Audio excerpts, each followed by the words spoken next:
I'm Kaylee, and today I'm going to show you how I use Notion to organize my reading.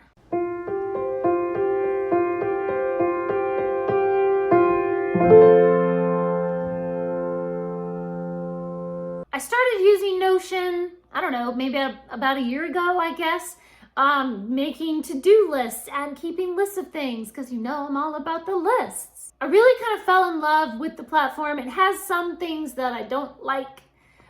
For instance, you can't print anything from Notion. I don't know why that is, or maybe just somehow that doesn't work on my computer. I don't know. So there are definite downsides to Notion, but I really like it. It just gives me so much freedom to organize things almost any way that I want to. And of course, that's very helpful when you're organizing your reading goals and what you're reading. And of course, when you're organizing your bookish social media. Now, of course, most of my reading, like really tracking my reading, I do that on Goodreads to see what I've read and what books I own and all of that. But I use Notion more for planning my reading and keeping track of my reading goals for each year. So before we dive into how I use Notion to track my reading, I want to reach back here and we're going to do a Booktuber Shoutout. Let's see who we've got today. Today's Booktuber Shoutout goes to Libby Stevenson. I really love her channel. She talks about Shakespeare and classics, and if you're not subscribed to her, you really need to go over and subscribe. A link to her channel will be up above and down below, so go ahead and subscribe to Libby. And if you haven't already, please do subscribe to this channel if you are all about planning and lists. You know, who could use more planning and lists in their life? Okay, so we're gonna dive right in. The main page on my Notion is just my to-do dashboard. This is just basically where everything lives. So pretty much every day I'm checking on this list just to see what do I need to do today. I have some goals that I do for every day. I have specific things that I will move up to say this is for today. For instance, I need to wrap that birthday gift. Let's put that to today. Then I have stuff that can wait for the weekend. And I have my social media projects that I want to keep sort of in the forefront of my mind. So I've got giveaways, readathons, buddy reads that I might want to do, but they're not scheduled yet. So all kind of social media projects that are like the big projects that I need to get something done. And some little to-dos for my filming, including a affirmation for my Spanish videos to remind me that it doesn't have to be perfect. You can do okay. So those are just a few things that I keep on my main to-do list. And then over here, I have what's called creative endeavors. So on my creative endeavors page, I have a lot of other pages and things that are going on here. In the reading list page, I have my reading goals for 2021 and my quote, every day is a good day for books. My biggest goal is, of course, to read 200 books. And I have kind of a sub list that will toggle out for Agatha Christie. So these are all the challenges for the Agatha Christie. And then these are the books that I've set aside to read for Agatha Christie. And I'm checking them off as I read them. And another goal is to read 12 classics, read Spanish books, reread some old favorites. I've got some different things there that I'm trying to work on. I also have a list of series that I am currently reading. So this is a table that I've been able to set up with the name of the series and the author and my progress. So the Dragon and Thief series, there are 6 books in that series and I've only read the first one. Or the 39 Steps by John Buchan, I've read the first 2 books, so I've read 2 out of 5 in that series. So this is a really great way to just help me keep track of all the different series that I'm reading. And then when I've completed the entire series, I can put in the year that I finished it.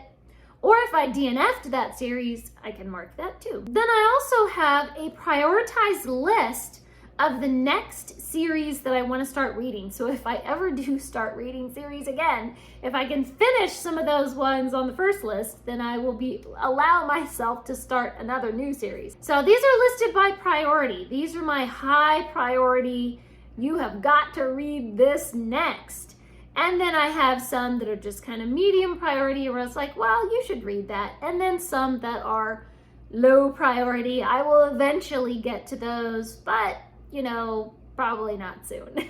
As you can see, there are a lot of these series that I really need to start reading. And of course, a lot of my currently reading series, where I've literally started the series. I just need to finish it. So what I like about this too is at the end of the table, it tells me how many there are. 28. 28 series that I still need to finish. And if we go over here, I also have a page for video inspiration. These are other people's booktube videos that have inspired me, where, oh, they did that tag, so I want to do that. Or something they said in that video really sparked an idea for me in some way. And so these are ones that, I don't know, somehow I wanted to remember that video of theirs because it sparked an idea for me. Then I have my video production list. This is a list and a table of all of my video ideas. So I've got them separated out into classics, so videos about classics, videos with lists and favorites, and then just regular videos, just any old kind of video about anything. And here is this video, how I organize my reading in Notion. The outline is created and I'm filming it right now. And then once I have filmed it, I will choose filmed. And then, you know, once I've edited it or published it or whatever. So this really helps me kind of keep track of which videos do I have coming up and what do I still need to do on that video. So I really have a lot of ideas. I don't know, I'm just a creative person. I get inspired by what other people do, and I just have a million bajillion ideas of different stuff that I want to talk about. And some of these have been sitting on this list for quite some time, and I just never seem to get around to them.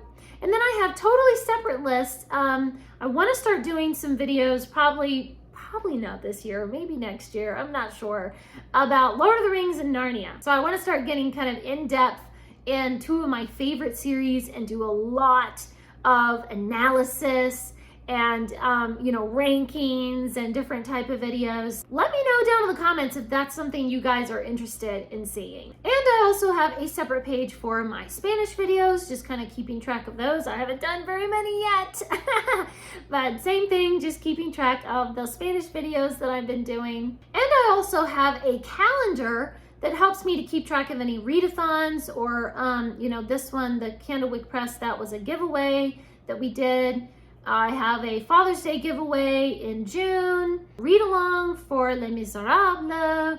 So lots of different stuff coming up, and anything that has a deadline or needs to go on a calendar, I have a calendar for that.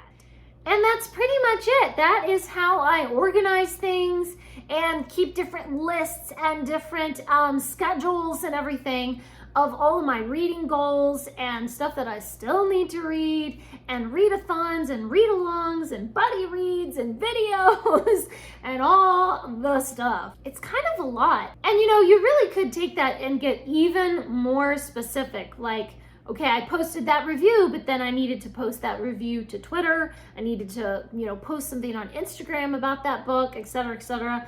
I'm kind of trying to keep it simple, as complex as all of that looks. I'm trying not to make it too detailed and keep it pretty simple and intuitive so I can just keep track of things but not feel overwhelmed by keeping track of things. Please leave me a comment down below and let me know, what type of organization do you use to keep track of your reading goals? Do you use Goodreads to actually track your reading, but then maybe write down your reading goals like in a bullet journal or something? I would love to know about your organization system. Thanks for watching. Please subscribe, and remember, the right book in the right hands at the right time can change the world.